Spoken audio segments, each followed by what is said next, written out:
আমি আইন অনুযায়ী অন্তর্বর্তীকালীন সরকারের প্রধান উপদেষ্টা পদের কর্তব্য বিশ্বস্ততার সহিত পালন করিব। সাবেক উপদেষ্টাদের বিরুদ্ধে দুর্নীতির শত শত অভিযোগ। দায়িত্ব ছাড়ার মাত্র এক সপ্তাহের মধ্যেই এমন চাঞ্চল্যকর তথ্য সামনে এসেছে। দুর্নীতি দমন কমিশনের কার্যালয়ে জমা পড়েছে একের পর এক লিখিত অভিযোগ। সংশ্লিষ্ট এক কর্মকর্তা জানিয়েছেন, অভিযোগের সংখ্যা এত দ্রুত বাড়ছে যে এটি রেকর্ড গড়তে পারে। অধিকাংশ অভিযোগ নামবিহীন হলেও কিছু অভিযোগকারী নিজেদের পরিচয় উল্লেখ করেই প্রমাণসহ লিখিত আবেদন জমা দিয়েছেন। দুদক জানিয়েছে, অন্যান্য অভিযোগের মতোই এসব অভিযোগও নিয়ম অনুযায়ী যাচাই-বাছাই করা হবে। অভিযোগের তালিকায় রয়েছেন সাবেক প্রধান উপদেষ্টা মোহাম্মদ ইউনুস। তার বিরুদ্ধে একাধিক অভিযোগ জমা হয়েছে।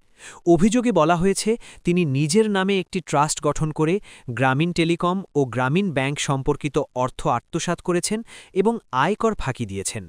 আরও কিছু অভিযোগে দাবি করা হয়েছে, দায়িত্ব পালনকালে বিপুল পরিমাণ অর্থ বিদেশে পাচার করা হয়েছে।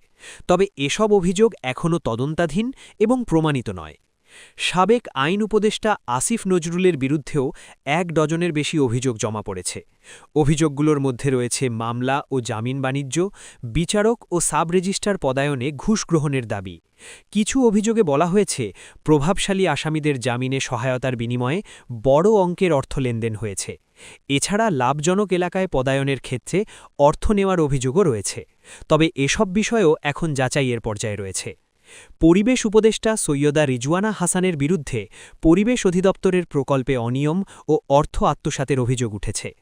জ্বালানি উপদেষ্টা মুহাম্মদ ফাউজুল কবিরের বিরুদ্ধে বেসরকারি বিদ্যুৎ কোম্পানির সঙ্গে অবৈধ লেনদেনের অভিযোগ এসেছে। স্বাস্থ্য উপদেষ্টা নূরজাহান বেগমের বিরুদ্ধে টেন্ডার জালিয়াতি ও কেনাকাটায় অনিয়মের অভিযোগ রয়েছে।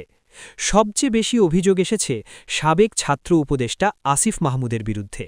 দুদক সূত্র বলছে, প্রায় ১,০০০ কোটি টাকার দুর্নীতির অভিযোগ জমা পড়েছে, যার অনেকগুলোতেই তথ্য প্রমাণ সংযুক্ত আছে।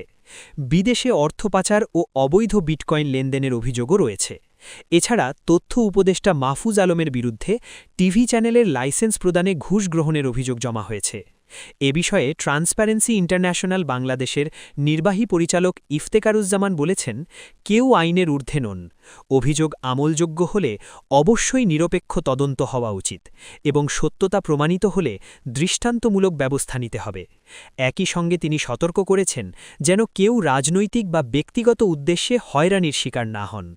সব মিলিয়ে পরিস্থিতি এখন এক গুরুত্বপূর্ণ মোড়ে দাঁড়িয়ে। অভিযোগ অনেক, প্রশ্নও অনেক, তবে চূড়ান্ত সত্য নির্ভর করছে তদন্তের ওপর। এখন দেখার বিষয়, দুদকের অনুসন্ধান কতটা স্বচ্ছ, নিরপেক্ষ ও কার্যকর হয়। কারণ আইনের শাসন প্রতিষ্ঠা করতে হলে অভিযোগের সঠিক ও নিরপেক্ষ তদন্তই হতে পারে একমাত্র পথ।